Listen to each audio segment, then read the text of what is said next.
Yeah, Silent Hill TDS, what's up? Yeah, come on. I.O.W. Sports Network, late night edition. Let's go. Come on. We about to raise the bar. Wild card mar. Everybody grab a seat, cause you know we about to spark. Late night sports talk. Modelo Le Cigar. Man, you don't wanna start.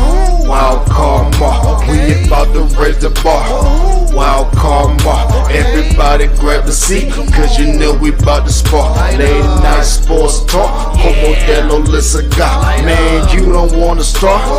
Wild card mar. Hey.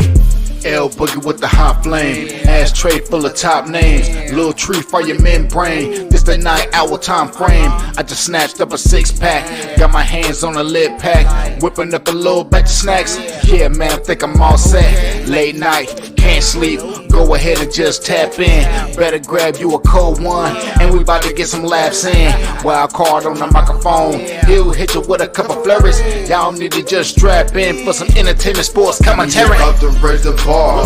Wild card bar. Everybody grab a seat, cause you know we about to spark. Late night sports talk. Modelo Le Cigar. Man, you don't wanna start. Wild card bar. We about to raise the bar. Wild card bar. Everybody grab a seat, cause you know we about to spark. Late night sports talk. Modelo Le Cigar. Man, you don't wanna start. Wild card bar. Hey. Wild card bar. Wild card bar. I.O.W. Late night sports. Wild card bar. Wild card bar. I.O.W. Late night sports. Wild card bar. Wild card bar. I.O.W. Late night sports. Wild card bar. Wild card bar. I.O.W. Late night sports. Hey. Give me a second, let me light up real quick. Ladies and gentlemen, boys and girls, people of all ages, welcome to the I.O.W. Sports Late Night Hour Edition, hosted by Mr. Modelo himself. You already know the name by now. You know what I'm saying? Wild Card Mar. You already know the vibe. Pull up, let's go. We about to raise the bar. Wild card bar. Yes, sir. Yes, sir. Yes, sir. Yes, sir. What is up? What is up? What is up? It's your boys. We are back.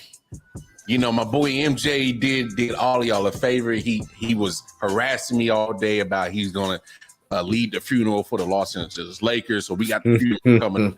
So I didn't fall asleep like I did last night. So the wild card Mar is going to apologize for falling asleep. What happened was the Lakers was boring. Well, what had happened was they were boring me to death, man. That game was boring as hell for me. Obviously, I saw the result. I saw the end result, but it is what it is. But hey, we appreciate y'all for tuning in to another episode of I.O.W. Sports Late Night Hour Edition. Is episode 313. Yes, and of course, you know me, I'm the wild card Martin. When you see my face, you see my partner's face. That's Jersey boy MJ. How you doing, partner? How's everything, man? Another day, man. Another day. Yeah, another day. Survived another day, man. Hey, that's all we can do, bro. That's all we can do. But another day. hey, now that we survived another day, we're gonna give a shout out to my boy 40 Water. Y'all call him Silent Hill TDS. See the bottom of the screen. Going over to Hitchhiker, showing him some love. He's the one that created with that dope intro for the show. So make sure you show him some love. And of course, while you're over there checking out Hitchhikers on YouTube, check us out. I.O.W. Sports Network is a YouTube channel. Like, share, subscribe, hit that bell notification, lets you know every time we drop new content. Hey, and do us a favor. Word of mouth. Spread the word what we got going on. That's the best way. That's how we keep growing. That's how we keep putting on content for y'all. Eventually, we going to get paid for this. We will. So you can say that you was there from the beginning. You was there from the ground up. So go show us some support. I.O.W. Sports Network on Facebook and Instagram, of course. I.O.W. Sports 1 on the Twitter.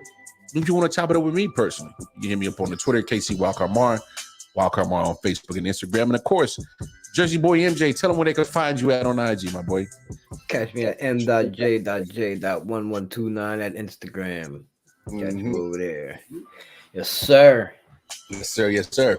Let's go. Quick shout out to Let's Talk Sports YouTube channel. So if you happen to be watching us over there, just be so kind to switch over to I.O.W Sports Network real quick. Give us a like, share, and follow. Subscribe, and please, you're more than welcome to go back to Let's Talk Sports. Just spread the love. We love and support Let's Talk Sports. Love the collaboration that we got going on with them. Shout out to my man Dan. He's doing his thing. Such a great person that he is. And we always going to shout them out. But now that we got that out the way, y'all know what it is. We're going to holler at Thomas Scott. My man, Thomas Scott. What's up? What's good? What's What good? up, Thomas? What's good? Kofi. Yeah, Kofi Weaston. Shout out to my man, Kofi Weaston, man. What's up? What's up, man? Shout out to him. Good brother Bo, Dirty Hill podcast. They have the wrestling podcast. If you love some wrestling, man, they keep you tapped in for real. They keep you tapped in with wrestling. They do a lot of independent wrestling.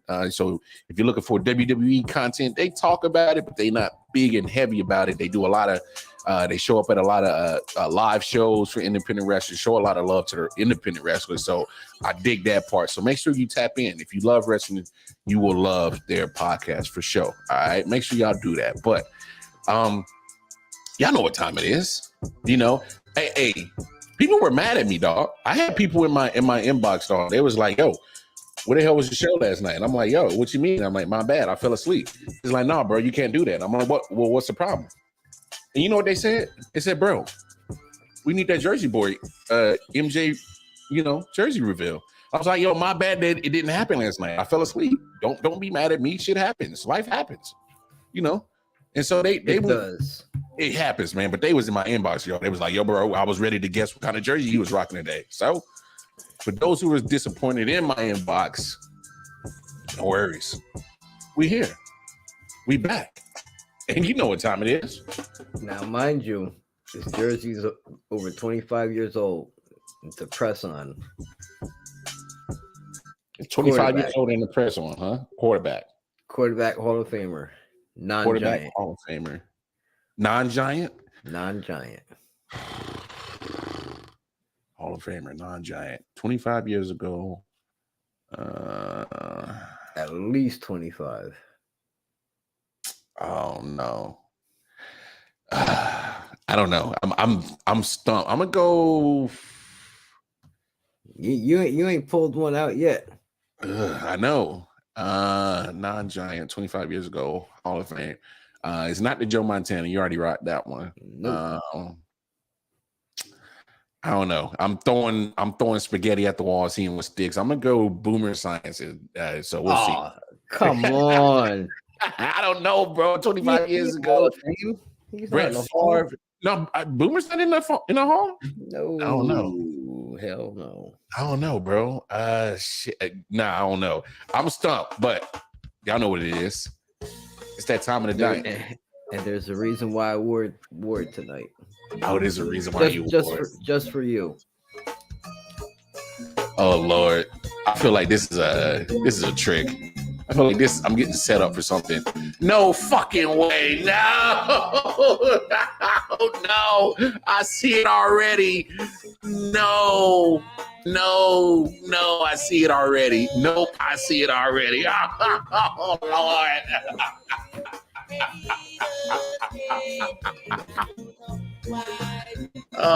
That joint is actually in still great shape. Right? That's the Broncos Elway joint. Yo, that's it. For that to be a press on, it's in great shape, bro. That's in great shape. Great press on. It's a Wilson. This shit is old. Yo, that joint's in great shape, bro. But I had to wear Denver. Oh my gosh. Just because Denver's a mile high city, man. I know. Good city to be a part of right about now. Didn't they play the Lakers?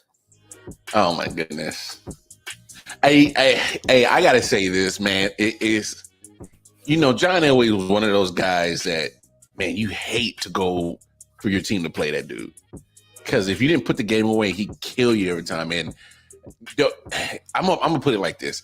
John Elway is a lot of reasons why, as a young kid, I was very angry because I was throwing jerseys, pulling Chiefs jerseys off of me, Colts, and I was slamming them to the ground. I was stomp on them mad because the Chiefs would lose to the Broncos all the time because John Elway would obliterate us, bro. And oh my gosh, I grew up literally hating this guy.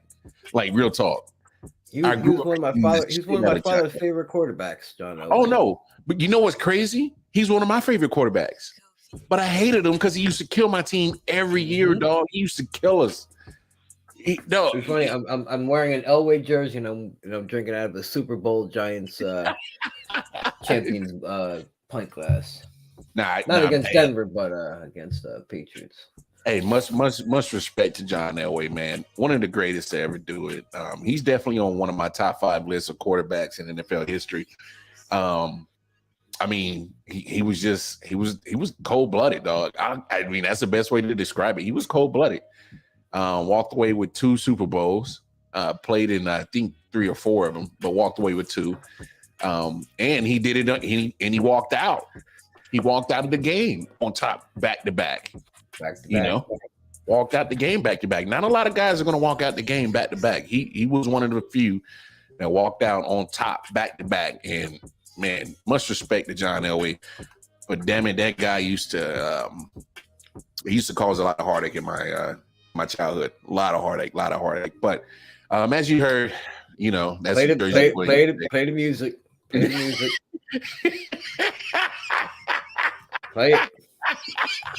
As you said, the floor is yours. Wait, hold on. You ain't gonna let me get the top play, dog. You say it's the top play? You said play. Hey, I'm playing my top play. Need to open up with the fucking taps.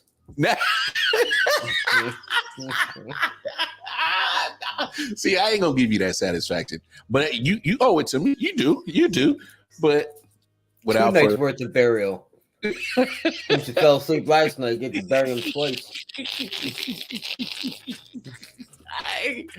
I MJ on fire tonight, so I'm gonna try to distract him and appease him. We got a top player today, and I think you're gonna enjoy this top player today.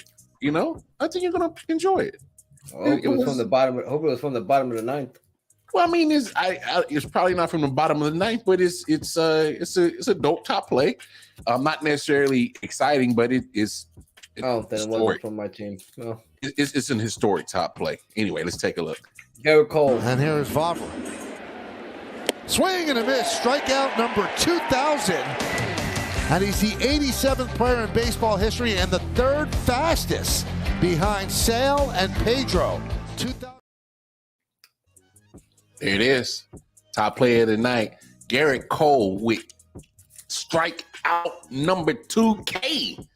2,000. And if you heard Michael K, 87th player to do it, but third fastest behind Chris Sale, Pedro Martinez. And man, you know, hey, you're a baseball guy, man. Man, tell the people how dope that is to get 2,000 strikeouts, man. And, I mean, this it's not an easy feat. It's not an easy feat, but there's another number ahead. You know, 3,000 is usually the magical number. Mm-hmm. And the way he's going, he's going to get well over 3,000. Yeah, guy's a bulldog out there. You know, even though he didn't have his great stuff tonight, I think he only had 2 strikeouts. Yeah, but you know, guy's a bulldog. You know, hey, that's why you paid him the big bucks. You he went from like 250 to 300 Ks a year. Yeah, but I'm saying not only that's big in itself, but just look at what you guys did. You got him away from Houston. You got him away from Houston. I mean, that's a victory. So not only do you get him away from probably one of your toughest competitions that you're going to see in the American League, you add him to your roster, and he's doing historic stuff. I mean, 2,000 Ks is not an easy feat. 3rd fastest to do it. You know, 87 guys to do it overall, and they've been playing baseball for a long ass time. It's still, you know, I'll say this just because of the fact that this is the part of Major League Baseball where they want everybody to be so enamored with the hitting part. You know, it's good to see, you know, hitters still get put in check a little bit by certain dominant pitchers like Garrett Cole. You still gotta have your aces. You still gotta have your dogs in your lineup, in your pitching rotation. You know what I'm saying? So I think it's a dope stat. So that's why I put it on there. And I knew that you was coming with the funeral, so I had to try to buddy you up a little bit, bro. Like, come on, man. you know what's funny? Everybody raves. Excuse me. Everybody talks about players, striking out a lot. Yeah. Sometimes that's a testament to how good the pitcher is, not so much the batter himself. You know what I mean? Like Aaron Judge, MVP, but dude still strikes out at an alarming rate. Yeah. But the dude still puts up monster numbers. Mm-hmm. But nobody gives credit to the pitcher, for mowing these guys down. You know what? They just say, hitters can't hit. Dude, look at the pitcher. Watch. A lot of times these pitchers got some filthy pitches. Filthy movement. When they're on, man. Yeah. They got this shit moving left to right, right to left, up, down, right to left corner. It's amazing where these pitchers can put that ball, anytime they want. You just pinpoint it like here, boom, there's the ball. I mean, you're right. I never looked at it that way until you just said it. Like, I get it. Strikeouts. And the first thing you want to say is, oh, well, this bum hitter can't hit. Have y'all seen some of the movement on some of these pitches? Like, literally, some of these guys got sliders, sinkers, curveballs, change-ups. They got crazy movement, crazy speed alterations that can happen to it, where it looks one way, but it's moving one. I seen a guy, they call it a riser, and it looks like the ball is literally rising up. But it's just moving. The movement is just crazy on it. And they're throwing it at 95, 96. You got pitchers hitting at 103, 104 miles per hour. So, I mean, you bring up a valid point. You can't always just put it on the hitters that they're being bad. You got to, it has to be a 50-50 way where, yeah, the hitter, he just got outclassed. Just got, I mean, go back. And some guys go into a slump and they don't see the ball as well. Yeah, they do. But like I said, you don't hear a lot about how filthy the pitcher actually is. And you got to give him the credit. You got to give him the credit. For example, remember we was watching the World Baseball Classic and we was talking about it, and that very clutch game in the final. Yeah. And you look at how Ohtani pretty much made Trout look foolish. I mean, he set him up.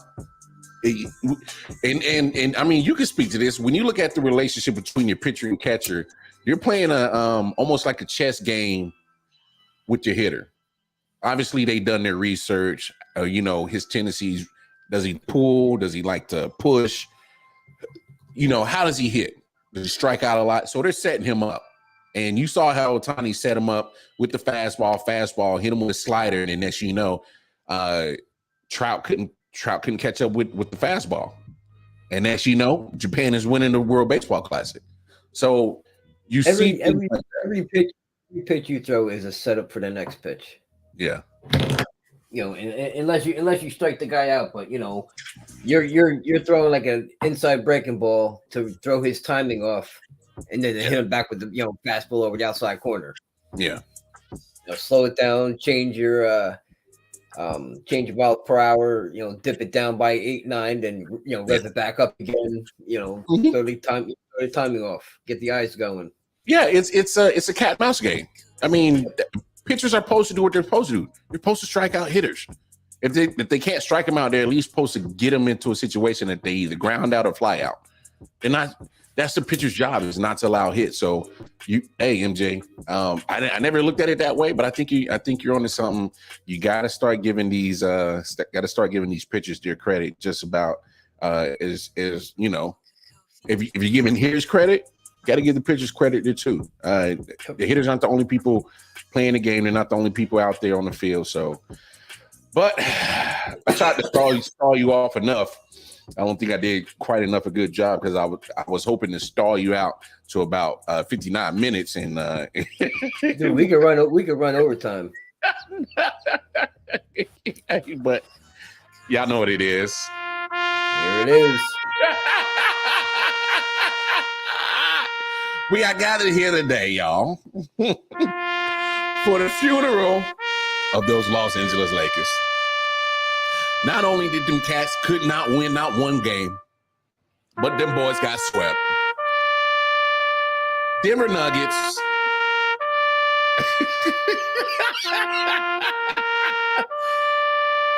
And the real MVP, Nikola Jokic, sent them boys packing, said, y'all got to go on vacation. I mean, they got outplayed, outclassed, out everything. It is what it is, y'all. My Lakers fans, till next year,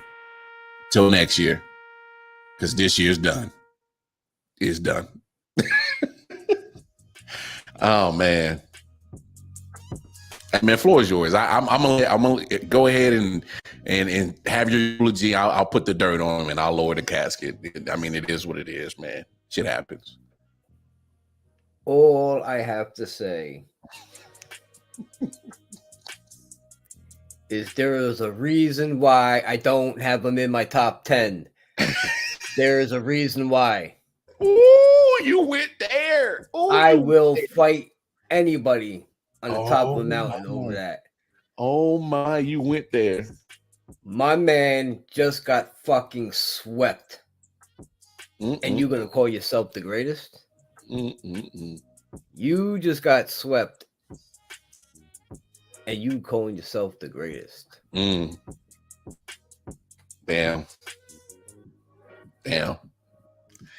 Hey man, listen, bro. It just shows he needs a fucking super team around him to win. Damn, you going that far, dog? Bro, tell me a super team that he wasn't on. I'm just saying, like you going that far? I'll wait. I got mine too. I mean, yeah, Jordan got swept too. He's been swept too. Hey, look, I feel you. I feel what you're saying. And you know what? I knew LeBron was going to have a game like that last night. And Jordan got swept in early career. He didn't go to the Eastern Conference Finals and get swept. Sorry, the West or either way, whichever way you want to call it. East. Yeah, I know what you're saying. Jordan went to the Eastern Conference Finals. He did not lose. He did not get swept. I hear you. You know, and look, and another fun fact I always hear: LeBron James got all these leading stats for Game 7s. Because Jordan don't go to Game 7s. That's why you don't have record of him having all these world-class Game 7 stats. So, with all that being said, fuck you, LeBron James. Have a nice fucking off season, you bum. Hey, take you and always down AD. Get the fucking stepping, bro. Always done, always down. Get out of here. And then you're gonna tell me that what you smoking on tonight, bro? What you smoking on? This shit got you spicy, dog. I got some cherry something kush. Then you're gonna tell the media you're gonna mull retirement, and then 20 minutes later you saying, well, I'm better than 95% of the league. Why should I retire? I mean, man, look, you ain't better than shit. Damn. You ain't better than 99.9. You better than bench players. That's about it. Damn. I mean, tell me you don't like LeBron James without telling me you don't like LeBron James. Damn, MJ. Hey, look. Obviously, look, I'm not the biggest fan of LeBron James, but I knew he was gonna have to play like he did last night. Hey, Jay, I don't want to hear that shit. This falls on LeBron. This falls on LeBron. I don't care. That man did not take over like he's supposed to. You know what I mean? He's supposed to be the big time. Big man LeBron James, the anointed, crowned, the chosen that's not one. in him no more, man.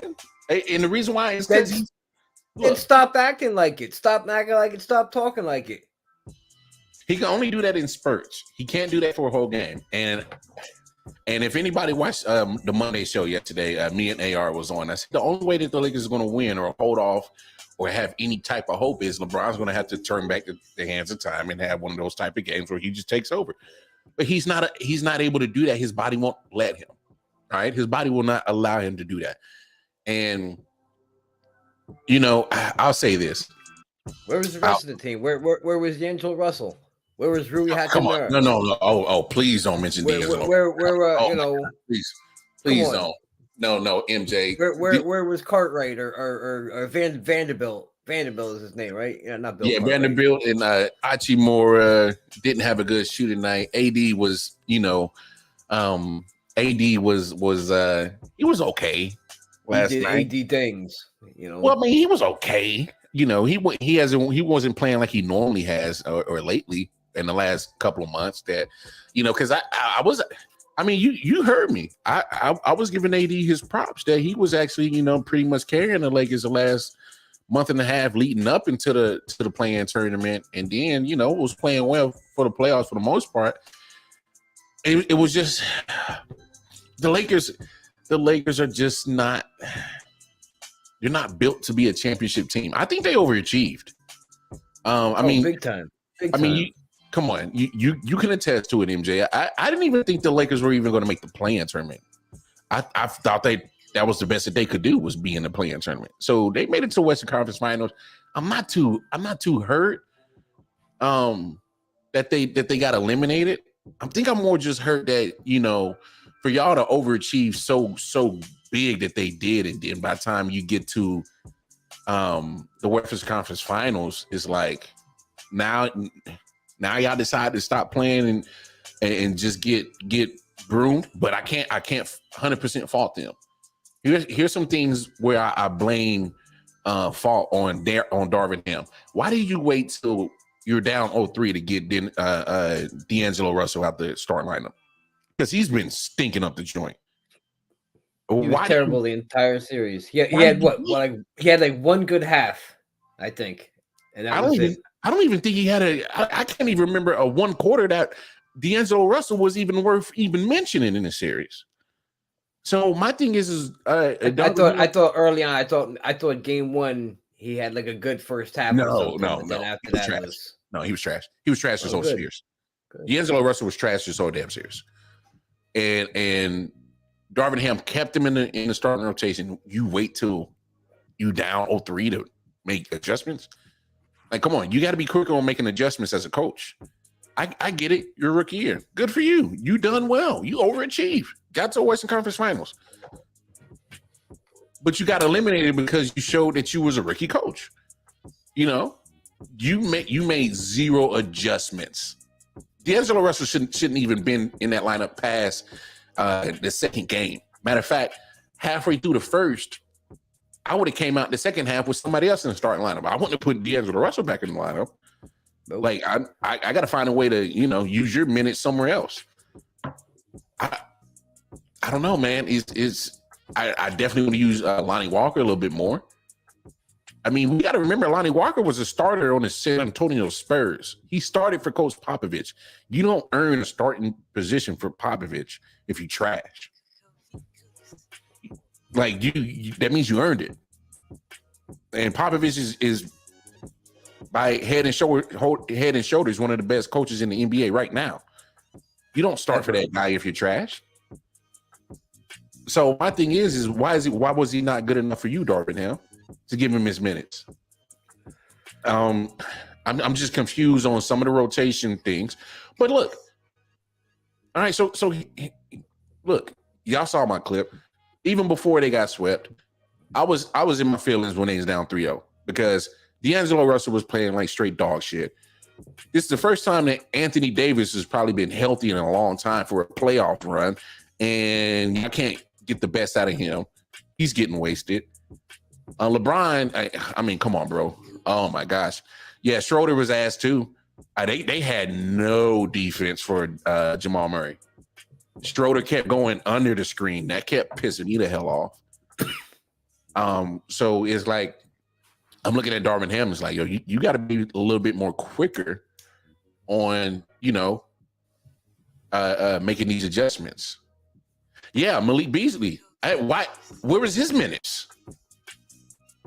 Where was his minutes? That goes back to Darvin Ham not making. Yeah, Mo Bamba, he was cleared to play. Mo Bamba was cleared to play. Is he gonna out basketball Jokic? No, but he gives you size to try to slow him down. And you know what that does? That moves AD off of Jokic, so he's not wasting his energy on defense, and he can focus more on playing offense. Yep. It's small moves like that. Like, you had Tristan Thompson on your roster the whole series. Tristan Thompson, you dookie. You was on the streets. But nobody calling you. LeBron put that play in motion to get you on a squad. Darvin Ham he got 6 fouls. Use them up. I don't need you to score, Tristan. I need you to rebound, and I need you to be a nuisance to Jokic. How do you not use that strategy? How do you not? We said this, MJ. Tristan Thompson is literally a decoy. He's there to piss off Jokic. Even if you don't get a flagrant foul, go ahead and get it. But you got 6 fouls. Use them.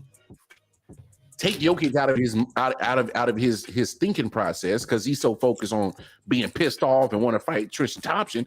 Either get him kicked out the game or just get him out of his game. Play the mental game. Take him out of his element. Yes. I'm looking, as much as I want to blame the players, which there's a lot of blame on bad basketball that was played by the Lakers. There's also some Darvin. Especially LeBron James. Oh my gosh. A lot of blame to LeBron. And I'm gonna get to Jay's comment. 20 years, yeah. You know what, Jay? He still talks that shit that he's the man. Everybody still fucking, all the media puts him up there. LeBron this, LeBron that. You know what? I'm tired of hearing fucking LeBron. I mean, he's just a polarizing figure. It's gonna be, and Smitty, Mo Bamba ain't even known for basketball. The fuck he gonna do? He's in the same category as Tristan Thompson. You got big bodies that are there that got 6 fouls. Those 12 fouls apiece. They know how to play defense. They know how to play defense, them guys. I'm not asking for these guys to score 40, 50 burgers. I would never ask Mo Bamba or Tristan Thompson to do that. I'm asking them to be in the head of Jokic. Be in front of Jokic. Try to slow this dude down. This dude rough him up. Rough him up. Thank you. Hit him. Hit clean, but hit him. How do you slow down a big dude? You touch him up, and you do it constantly. It'll slow him down. Trust me. You tell me Tristan Thompson ain't down for that? Come on. I don't. What are we doing? It's to me this is just.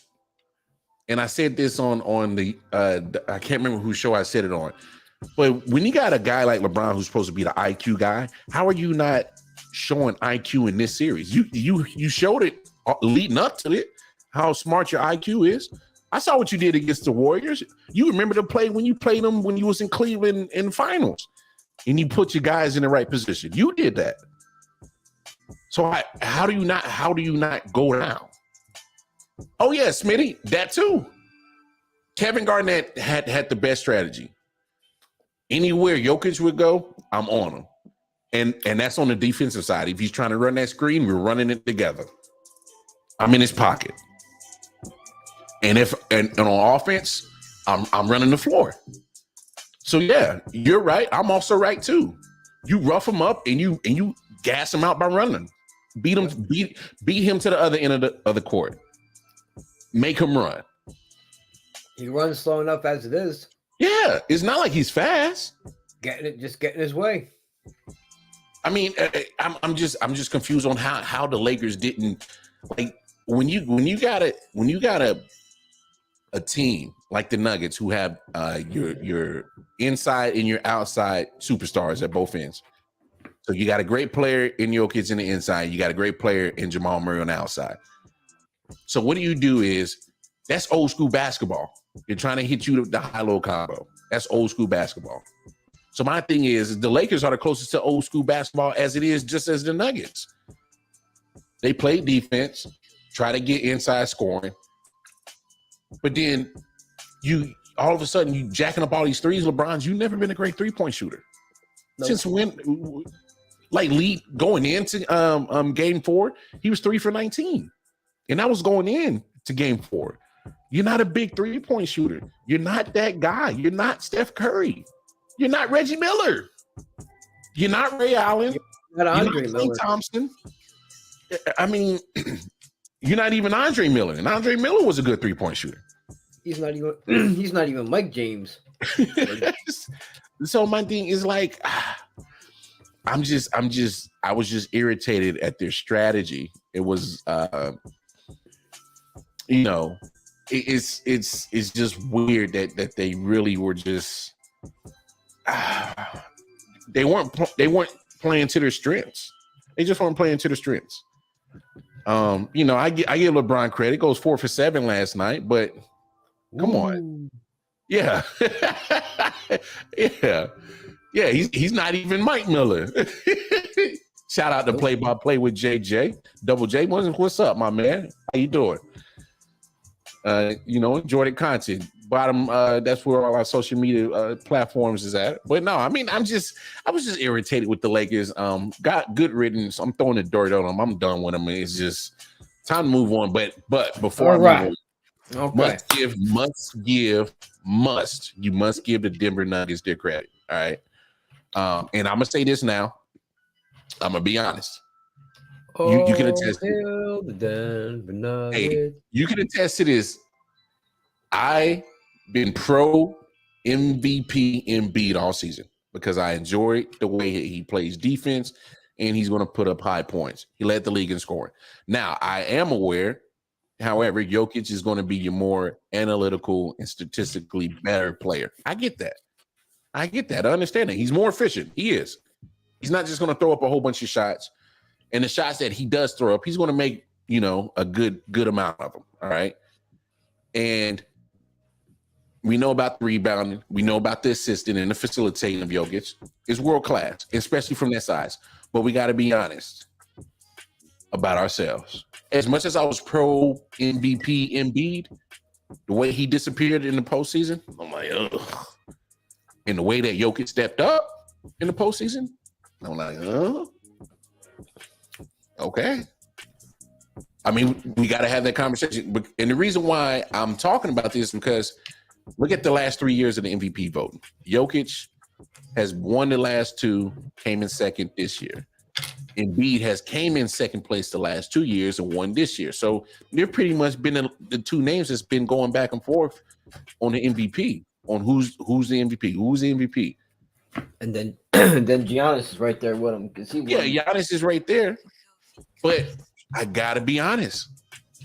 We gotta be honest. Embiid disappearing in that series, not closing it out at home in game 6, getting blown out, the doors blown off in game 7, and he didn't play well. They gave up. Oh, bro, come on. They gave up. They gave it up. And then you look at how Jokic literally, he said, no, I don't care who's in the West. Give us the broom. Give us the broom. And they sent the Lakers packing, sent them on vacation, and they went riding on some broomsticks like they Harry Potter and shit. All right? So call it, we just got to call it what it is. And here's one thing, because I even had this conversation with Anthony on his show today. When you release the MVP award, when they release it damn near almost to the conference final. So you're so deep into the playoffs, And I know it's a regular season award, but you're delivering it so late in the playoffs, you might as well attribute to MVP's performance in the postseason. Because if you're in the MVP conversation, more times than not in the NBA, your team's going to be in the postseason. So if you are candidates of the MVP and you're all in the postseason, I think they need to go ahead and hand out the MVP award, including playoff performances. Because if you're adding in Embiid's playoff performance to his regular season, regular season still looks good, led the league in scoring. Nowhere close to the statistical numbers that Jokic is going to have. He won't. But and the 10-point drop off. Oh, the drop off was crazy by the time he hit the postseason. The drop off was crazy. I think it was like 33 in regular season, 23 in post. Oh my gosh! How do you have a 10-point drop off in the postseason? What are we doing? You picked the wrong time to drop off. Why don't you drop off like when we go in close to All-Star game or in the beginning of the season? Hell, don't do that in the postseason. You know what I'm saying?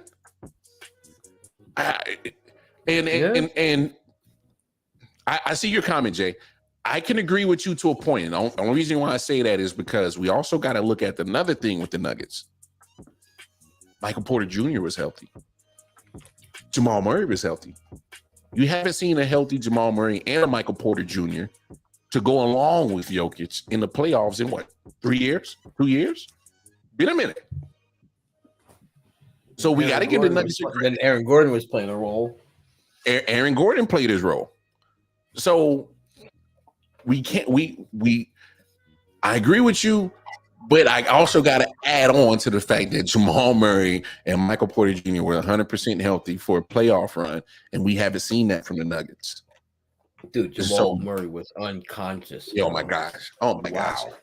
There was nobody. Everything he was going in. D'Lo couldn't guard him. Schroeder couldn't guard him, and Darvin Ham just kept them on him. And I'm like, bro, you gotta put either Achimura or Vanderbilt on him. You gotta put a little bit of size that can move because they D'Lo was too slow. Schroeder wasn't big enough, and he was and like I said, kept going under the screen like a dumbass. So I mean, there's enough credit. We just got to give credit to all credit is due to the Nuggets. Played their thing. But here's one thing that bothers me. Mike Malone, shut the hell up whining and crying. Oh, the media's not paying attention to us. You're not giving us our credit. So what? So what? Go out there and win. And you did. You swept them. And he was up 3-0 crying about we ain't getting media attention. Shut the hell up, bruh. Why are we crying about getting attention? You get paid to do a job. You get paid to coach players to win basketball games. You did your job. You're going to get paid handsome for it. Now you get the chance to go get a championship. Shut the hell up crying about getting media attention. Why? Like, come on, bro. Like that shit like that bothers me. You crying, you're winning. Little baby ass. But MJ, he was winning. And he's whining that he's not getting media attention. Look, that's just the nature of the beast. You're playing LeBron James. Say what you want, like him, hate him. He is a needle mover. He brings ratings. And as much as I dislike LeBron James, when he retires, the NBA is going to slump for a little bit.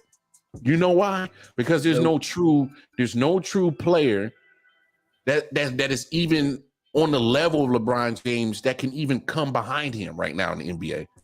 Steph is already 35. You know who they're going to market, right? They're gonna market Luka. Come on, man. No, they're gonna market the shit out of him. They're gonna try to, but think down the road 2 years. Oh, Junior? Yep. Oh my gosh. My God, that's just my personal opinion. Oh, so you think Bronny Jr. is going to be to get the torch? I think they're gonna try to turn him into, the next big thing. Yeah, I don't think he's gonna be that good. Appreciate that, Double J. Appreciate that. Hey man, drop your drop your YouTube channel in the comments, and we'll put it up on the screen. We'll make sure everybody tap in with your content. All right. No, it's just here's the thing about trying to get that plateau to Bronny Jr. Here's two things. As good as Bronny Jr. is, I think he is. Oh, you just might. That might be a candidate. I mean, he might be on there for real. Mm-hmm. Here's my thing. You gotta. Bronny Jr. is good. Obviously, just verbally committed to USC. It really depends on how his game translates, because it's we got to think about this. Yeah. That's a common one, But yeah, I was just thinking down the road with LeBron James Jr. or but they'll pretty much be in the league around the same time, because Wemby's about to go in. Bronny Jr. only has to play one season, and then he'll jump into the league. Oh yeah, they're gonna market the shit out of Wemby from especially being overseas. Yeah, from being in France. Use that to their advantage. So definitely gonna market him. Yeah, but here's my thing. We talked about it last week when the Spurs got the number 1 pick in the lottery pick. We both said, "Hey, Wemby got skills. Wemby could do anything. Wemby could do it all. He's a unicorn. I don't know how you guard him. I don't know how you stop him. I really don't. He's 7'5". He's already going to be taller than the majority of the league. And he literally has Kevin Durant basketball skills. He's a unicorn. He's a freak. We understand that. The only problem is, you said it, I said it. Any other podcast that I watch and play, pay close attention to, we all say the same thing. We worried about his body. Yep. I mean, you don't think made to be that tall, not made to be that big. His body's not built to play 15, 16, 17, 18, 19, 20 years like LeBron. It's just not. So my thing is, you want to put that plateau on Wemby, but can we trust? Imagine if Wemby juices up like LeBron did. Bro, he would be a monster. I hate you, dog. Non-disclaimer. I hate you, dog. Just imagine if he bulked up though. Imagine him being like 7'5", 285, and like rock solid. And I hear some dope names. So Bryce, they're saying Bryce James is probably might be a little bit better. But my thing is this. Denver Nuggets, baby. What's up, man? Hey, man, y'all did it, man. I did it. You said I feel confident my Nuggets are going to win the finals. The Jokic, Jokic is nice. Yeah, so y'all tap in with play-by-play with Double J, PBB with Double J. So PBP with Double J. Make sure y'all tap in with him. But no, here's my thing. There's going to be a lot of players that's going to have that plateau, but have the opportunity to take the throne. Somebody has to be willing to take it, and not just for a year, 2 years. LeBron has been the catalyst in measuring stick or the meter for the NBA for 20 years. Kobe, 18, 20 years. Jordan, 15, 16, 17 years. LeBron fucking mediocrity. Mediocrity and fucking flopping. Hey, I get it, MJ. I get it. No, you don't. You don't get it. You don't get it. I understand what you're saying. But at the end of the day, LeBron has been the meter of the NBA. So I mean, it's you got referees in your back pocket like Tom Brady. You can do anything you want. What's up, Black Christian Gamer? He said LeBron and the LA Floppers got swept. Yeah. He said I don't ever want to hear LeBron being compared to Jordan. And I mean, and hey, I don't want to hear LeBron being compared to anybody. Man, come on, man. He ain't Larry Legend. He ain't Kobe. He ain't Kareem. He ain't Hakeem. But I'm just even Patrick. But let's be honest, though. The NBA is going to go through a couple of years until they can get a solidified star that can last for a few years. Once LeBron retires, and somebody's going to have to take the torch and run with it, because there's some players that I think could possibly get it, but they always do something where you're like, yo, they not showing that consistency. They crumbling under pressure. So, right now, I don't think the NBA has that legit star. And look at, let's be honest. When the NFL comes, when they keep putting these Christmas games on, NBA is getting no play. They get no play. NBA is getting no play. Like we saw the ratings last Christmas. We all saw it. The worst matchup of the NFL outdid the best NBA matchup, and it wasn't even close. Nope, wasn't even close. So the NBA right now is almost in a dead spot. You go past LeBron. Who can anyone honestly say right now that they're ready to take the throne once LeBron retires? I can't. You can come up with names who you might think can do it. Okay, KD. What's the knock on KD? Why does anybody have to be on top of the throne? No, but I'm saying you got to market your content, and you need a face to market it. That's bottom line. The NFL did it. How do you think they market the content for 20 plus years? Tom Brady. How do you market certain? How do you market NHL? You market Sidney Crosby. You market Alex Ovechkin. They pretty much came at the same time, and then you market their whole careers. How do you? First of all, how did the NBA survive? We got to talk about that. The NBA survived because of rivalry between the Lakers and the Celtics. Magic and Bird kept that thing alive. The 80s, the decade kept it alive. The Bad Boy Pistons. Thank you, Mike Trout and Bryce Harper. You need faces that market things. You want to say Zion? I'm with you, Thomas Scott. You want to say Zion? Can't stay healthy. You want to say KD? Can't stay healthy. And KD, for the most part, has played his career under LeBron's reign. Steph Curry, yeah, but he's sharing time with LeBron. LeBron still overshadows him. Say what you want. LeBron still overshadows Steph Curry. He may got 4 championships, but he's not on LeBron's status as in affecting the culture. No, he's not. I'm just saying. We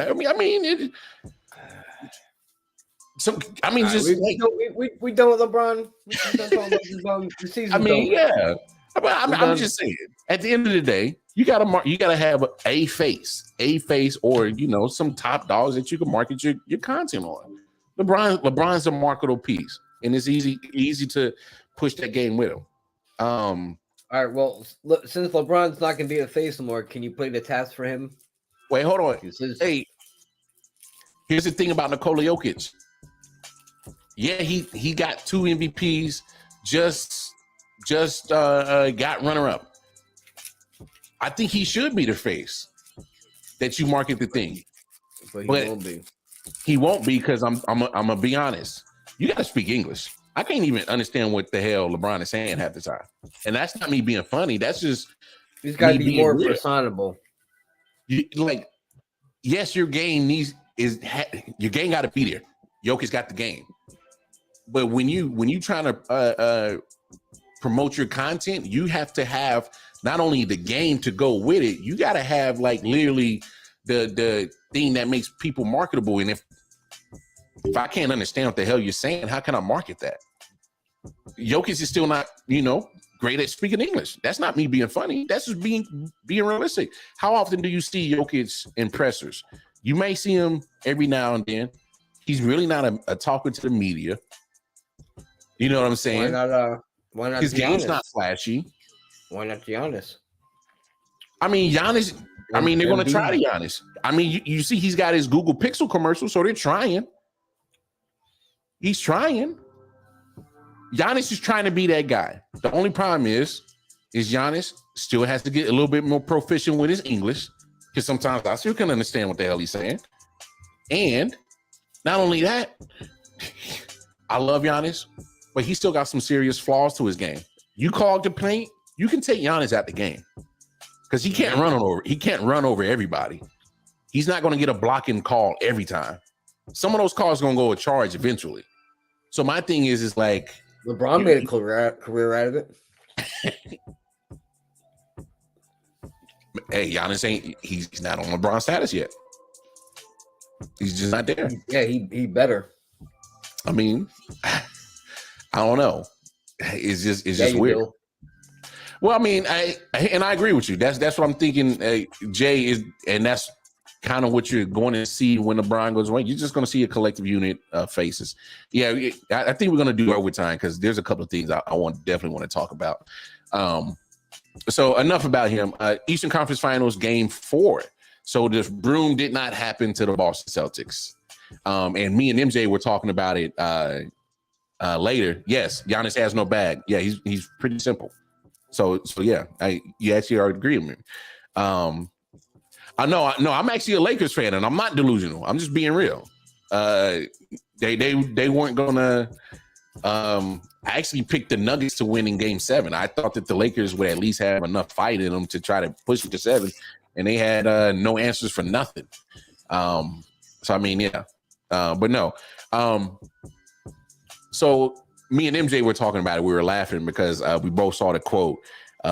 Marcus Smart and Jaylen Brown was like, "Yo, don't let us get this game. It might be trouble." Look here, man. It's cute. Y'all got your game, you know. But let me ask you this though, MJ: is there any hope for Boston, or was this just a game that they just got out of respect? It's a game they had to win. Mm-hmm. Now you got to do it 3 more times. I don't see it. I don't see it. Because I 2 of them's gonna have to be on the road. I don't see it. And here's the reading. Actually, no. One's on the road. And here's why I don't see it happening. Is because you're not going to see nights like this where Jimmy Butler goes 9 for 21. He still gets to the line 12 times. I don't think he's going to shoot like this again, where he goes 9 for 21. Bad shoot night. So that worked in their favor. And you look at the Miami Heat, and then they shot 25% from the 3-point. Boston shot 40%. I mean, they got everything that they got. Oh yeah, play by play. No. I've been screaming that since the beginning of this series. I was shocked that the Celtics were down 0-3, but I wasn't surprised that it happened because Joe Mazzulla just doesn't. He can't outcoach Eric Spoelstra, and Spoelstra needs his credit. If you are a person that talks sports on a podcast or a show and you don't give Eric Spoelstra his credit, you need to shut the hell up and shut your shit down and don't ever talk sports again, because this man is one hell of a coach. One hell of a coach. Eric Spoelstra is one hell of a coach. And the thing about that separates him is, if you know his story, he started in the video room with Miami. So you know what that means? He's breaking down film. He knows how to break down film. You give Spoelstra time, he will expose your team. He exposed the Celtics. He exposed Mazzulla. But Mazzulla, hell, he was an assistant coach. He was on the sideline. And let's be honest, he got the job because at the end of the day, Ime Udoka couldn't keep his little pecker to himself, and he was boinking somebody's important wife. And that's why he ain't there no more. Let's be real about the situation. If he wasn't trying to dip his stick and check the oil, check the fluids, he'd still be in Boston. I mean, I'm just being honest. Come on, dog. I'm being honest. If he wasn't boinking somebody's important wife, he'd still be in Boston. All right. And so, as great as good of a job that Mazzulla has done, we got to remember this is the same team that just went to the finals last year and went to a Game 7 with the Warriors. So, was it eventually going to be a drop off? Yeah, eventually, because there's a difference between Udoka and Mazzulla.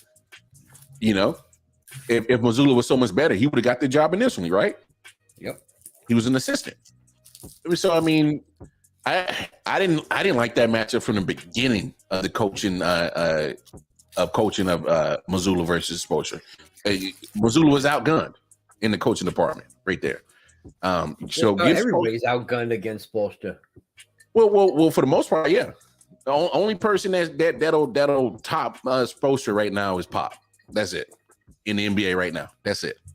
That's the only coach that will top Spo right now. All right, and so give Spoelstra his credit.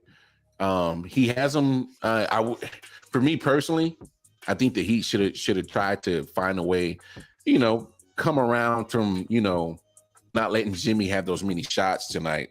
21. If you're going 9 for 21, like, come on, bro. Like, you knew it just wasn't your night. At some point, find a way to get your other teammates involved, because I just think it would have been more beneficial to get this season or get this game over with, because they're not starting the finals till June 1st. That gives you 7-8 days to rest, 7-8 days to get your strategy together. Yep. So give Eric Spoelstra 7 to 8 days to get film on the Nuggets. And I'm telling you, the Heat would have came out and won game one. They would have won game one. Because, I mean, in Spo's he's just one of the better coaches. He just is. That's just a fact. But one last topic we're going to get into, because we got some people who are mad at Deion Sanders. For those who don't remember, early in the season, Deion Sanders, when he got hired in Colorado, he told cats, "Hey, I'm coming to Colorado, and I'm bringing my luggage with me. It's Louis. Some of y'all cats might need to jump into the transfer portal." All right. And they thought he was playing. He thought he was joking. They thought he was bullshitting. And now you got a coach out in Pittsburgh, Pat Narduzzi. He ain't biting his tongue. He said that's not the way it's meant to be.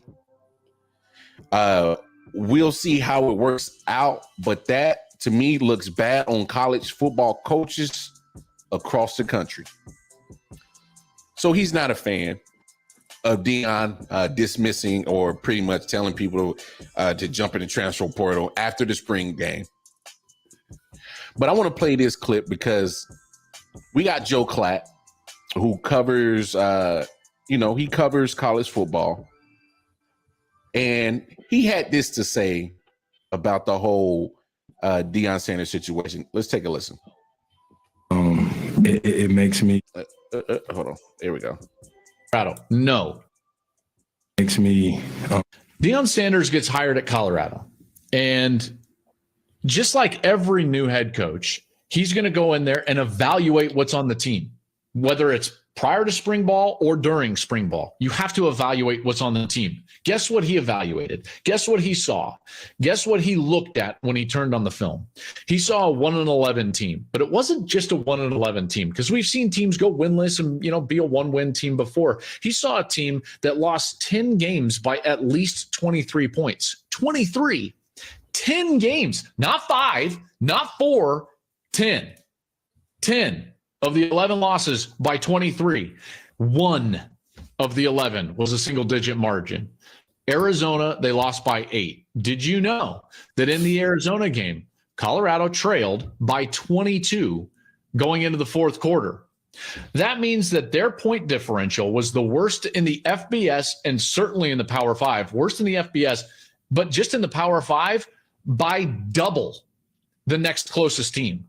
Their point differential was 29. They lost by an average of 29 points. The next closest team was Northwestern. They lost by an average of 14.6.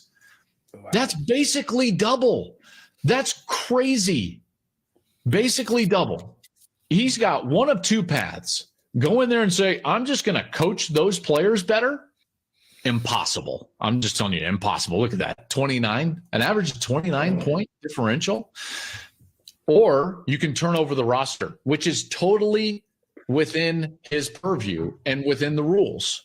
Just like a lot of other coaches have gone in and turned over rosters. Guess what? They haven't had to turn over a roster that was 1-11, that lost 10 games by 23 points or more, and lost all their 11 games by an average of 29 points. We've never seen anything like that. In fact, by the way, that 29, that's the fourth worst point differential for any Power 5 school this century. This century. So what was he supposed to do? You see, because if you're going to go the one road and turn over the roster, you got to turn over the whole roster because there was nothing left. There was nothing left. And people could say that that's rude to say about those players, but it's accurate. You look at where they're transferring and it's accurate. Okay, so let's just go back and revisit. This was always the plan. He was totally upfront, and there's been a lot of transparency. And if players feel like they've been like blindsided, come on. Like, you can't be that naive. You can't be on a team that loses 11 games by an average of 29 points and then feel blindsided when the coach wants to go in a different direction. You can't feel that way. So am I concerned about what's going on at Colorado? No. Absolutely not. MJ?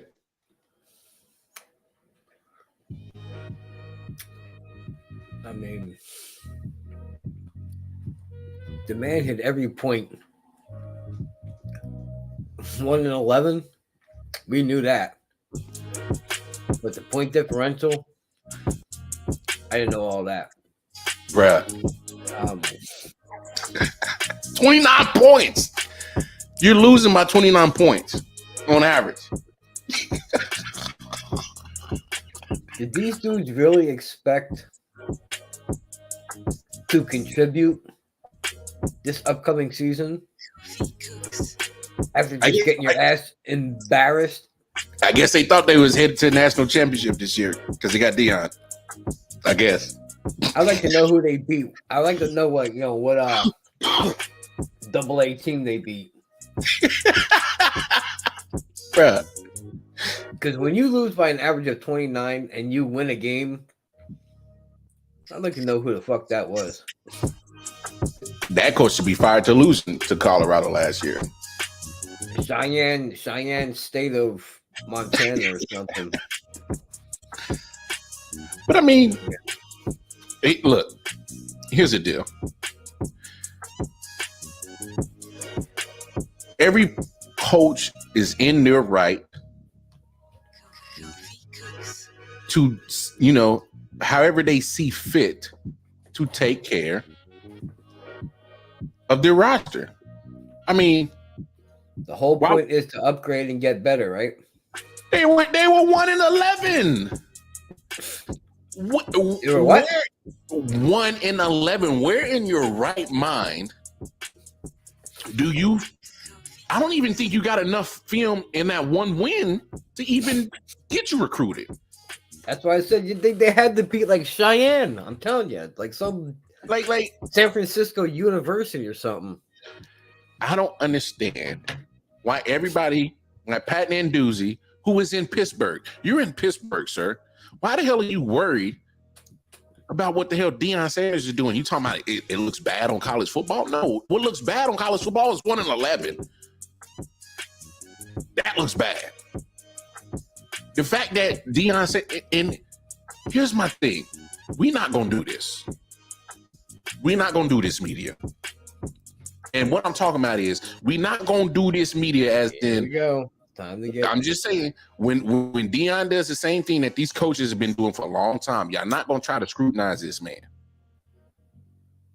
You know what I'm saying? You're not gonna try to put the spotlight and say that, oh, what Deion doing is so wrong or so dirty. Nah, man. Deion is doing the same damn shit that y'all coaches been doing. And all of a sudden, just because he's doing it, And he ain't afraid to be flashy about it. And still, see, here's the deal. And I knew this was going to happen. I knew this was going to happen with Deion Sanders, because primetime is being his same persona that has carried him from college at Florida State. No. Since high school in Florida. Hell, no. Since Pee Wee and Pop Warner in Florida. This has been his same persona all the way up through college football, through high school football, through NFL football. Got him to the Hall of Fame. Got him to Jackson State. After coaching in Texas, this has been the same primetime Deion Sanders. Don't be mad because he's doing the same thing that y'all been doing, but with a primetime flair. Now it's a problem. He flipping the roster. What is there to keep? You're 1-11. You're losing by 29 points. What the fuck is there to keep? There ain't a damn thing to keep. Waterboy, maybe. No, not even a fucking water boy he got to go to, because you failed at hydrating these sorry sons of bitches. The towel boy got to go to, because damn it, you didn't bring the towels quick enough to dry these sorry sacks of shit off. Everybody got to go. Talking about flipping the roster. No, I'm flipping the university, damn it. Y'all 1-11. Y'all trash. Basuda, Smet, Dookie, Booty Juice, straight dog shit. Ain't a damn thing to keep, bro. Ain't a damn thing to keep. All y'all got to get the fuck out. Y'all ain't got to stay in Colorado, but you got to get the fuck out of here. That's it. What the Got my man fired up, dropping the F-bombs. I love it. What the hell is we talking about? And Pat Nanduzzi, you in Pittsburgh, bro. You in Pittsburgh. You all the way on the other side of the country. Matter of fact, I need to pull up Pittsburgh's record. Let's see what Pittsburgh did last year. Since he want to be all up in somebody else's motherfucking business, let's see what the hell your raggedy ass did last year with the Pittsburgh Panthers. You in the ACC. Guess what? The ACC is a winnable damn good little situation. It don't take. That's not a rough conference. Let's not act like Clemson is still Clemson anymore. Florida State's not Florida State. Miami's not Miami. Not Florida State. Virginia Tech's not Virginia Tech. Yeah, so like let's not sit here and all of a sudden act like you the fucking man now. Yeah, because I'm okay. You went 9-4. I was 8-4. You went 9-4. Not bad. Not bad. But not fucking shit talking worthy. But yeah, not enough to sit here and act like you you know. Yo, you know what he's probably mad about? He probably mad about that truck that Deion pulled up in. Well, I'm just saying, like you went to the Sun Bowl. 6,800 fucking super triple X diesel with the exhaust the size of the fucking house. You know. Okay, but I'm saying, like, okay, you went 9-4, and you went to the Sun Bowl. That's an important, bowl game. That's way more important than a national championship, a Rose Bowl, a Sugar Bowl, Cotton Bowl. I mean, you went to the Sun Bowl. You doing it. Hey, hey man, you doing it. And that's another thing. Right here. You see what play-by-play put up? Yep. Deion is. Why do you think Deion was so successful at Jackson State? Why? He knows how to market. He knew how to market the shit out of it. He knows how to market. Deion knows how this generation of social media works. He has his son running his social media department. Matter of fact, his son is getting paid to run the social media department. So he made a job for his son. His oldest one, he did play football, had a knee injury. He gave the game up, but he runs his social media department. And of course, he got Shador, the quarterback, Shiloh. He's a safety. They're both still in football, obviously. I think Shiloh's a senior and Shador's a sophomore, if I'm correct. But come on, he knows how to market. He knows how to talk to these social media kids nowadays. So don't be mad. Don't be mad. Yeah, Clemson may won the ACC, but hey, let's be honest. Clemson ain't look like ACC lately. You know, they ain't look like Clemson. You know, like Deshaun, Trevor Lawrence, Clemson, like winning natties, Clemson. You know, they've been kind of. They've been kind of Clemson. Yeah, they've been kind of, you know, when you think Clemson Tiger, you think, rah! You know what I mean? Meow. They kind of meow lately. You know, so Clemson ain't really been Clemson lately. But come on, man. Like, stop this hate. Stop this hate. But you know what? When other coaches hate you for doing what they've been doing, but you put your little seasoning, your little sazon on there, your little flavor on it, and they don't like it, oh, like, he bad for the game. That's their first go-to shit. Oh, he bad for the game. That's bad for the game. Mm-hmm. No, 1-11 is bad for the game. And don't be mad at Deion because he ain't trying to have no 1-11. He went to Colorado because he's trying to win. He went to Jackson State, instantly turned him into winning in the SWAC. He didn't take this job to, you know, make waves. No, this man went there to win. Come on, man. Come on. Let's stop that. Anyway. Stop the press. Man, we're going to shut it down. We had a little overtime because I wanted to talk about that. Yeah. So, yeah, that too. You know, everybody got their job to do. And at some point, you know, I'm pretty sure Deion went in there and literally changed it from up and down. He probably changed the building, how it looks, certain pictures. He probably didn't change out the strength and conditioning coach. But here's my thing. That's what always happens when somebody new who is being put in charge. They're going to do it. They're going to evaluate first, see what you got. Always evaluate first.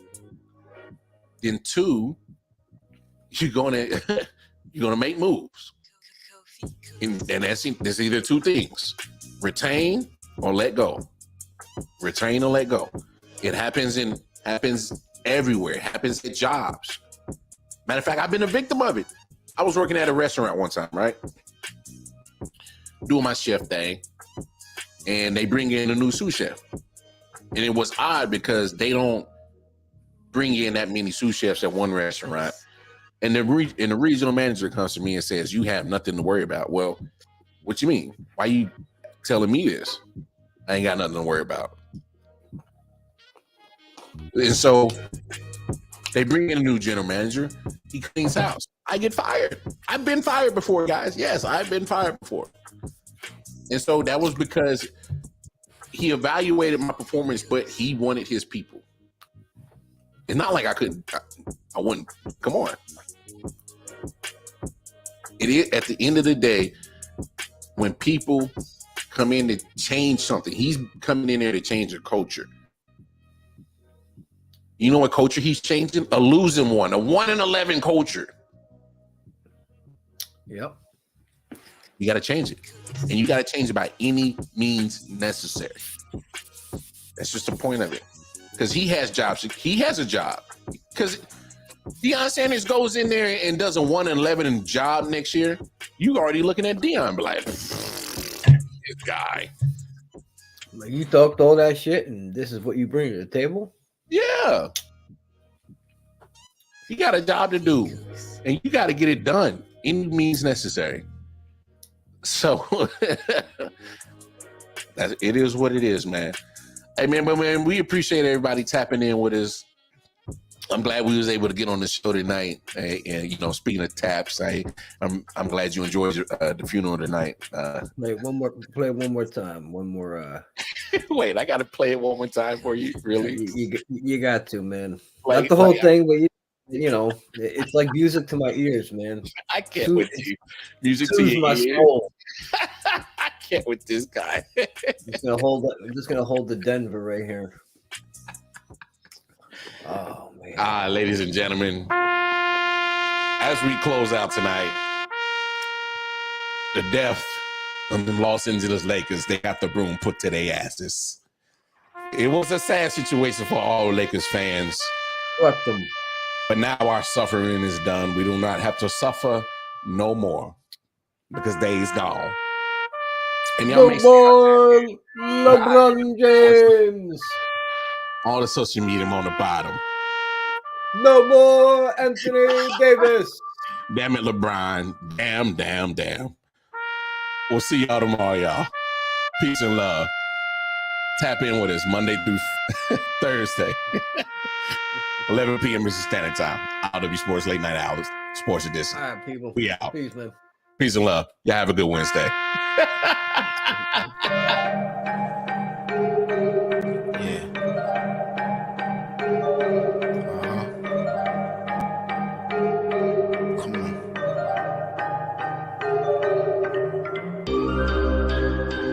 Silent Hill TDS.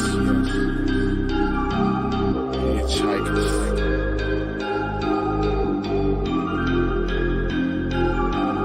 Yeah, smoking someone's dope, I'm seeing traces. Visual lasers, load across the scene is dangerous, aggressive like behavior. Couple monsters from my neighbors, resisting human nature. Persistently getting greater, bloodshed like the Terminator. Fire up the green, I need it, increase the dopamine. Feel better, so I kill better, doped up for cocaine.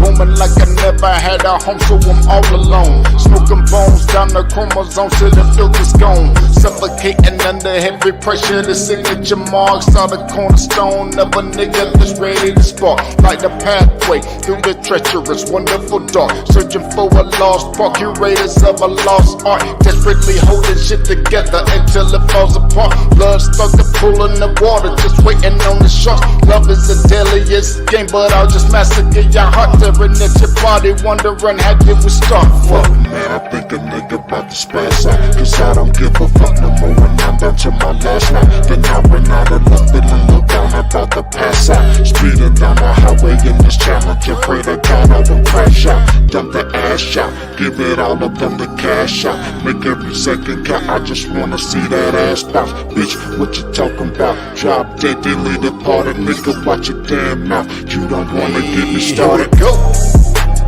Pedal to the metal, hit the floor. Flying through the city, and that's about to flow. Grab the main, grab a shit get close. You already know how this can go, I'm about to leave. Slide through the streets and need for speed. Feel the breeze, fingers twisting up the sweet. If you're looking for a baby, you gon' see. Pay attention, bitch,